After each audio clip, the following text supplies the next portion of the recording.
Byl jeden krásný den a já najednou uslyšel zvonek. Vůbec jsem nevěděl, kdo to teďko může vlastně zvonit, tak jsem se šel podívat. Najednou jsem otevřel dveře, ale nikdo tam nebyl.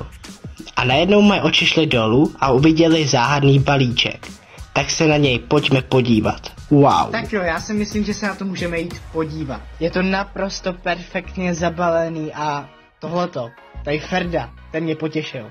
Aby to nebylo zase tak dlouhý, tak udělám menší střih. OK, máme tady akvárium, jo, to v čem budeme mít ty mravence. Tady samotné mravence to tak vypadá. A tady nějaké dekorace a jídlo. Dobře, nejdříve se podíváme na to samotné akvárium. Takže je krásně zabalené, což jako musím velice pochválit. Ono je zabalený i folií, to je hezká příprava tohle. To rozervu. Dobře, vypadá to tak, že tady to bude takhle nahoru, sem, jo, takhle hezky. A tohle to je víčko, aby nevylezly.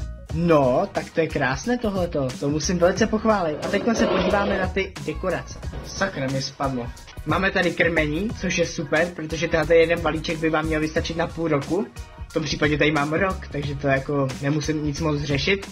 Tady máme pinzetku, tady máme nějaké šutry, no tak to je krásné. Tady písek oranžový, to tam asi dáme, že jo? Jo, to bude hezký. Tak a máme tady zlatý hřeb. Mravenci, ono to fakt žije. Jmenuje se to Ant Park, takže určitě můžete koupit si taky nějaké svoje domácí mazlíčky, takové zvláštní domácí mazlíčky.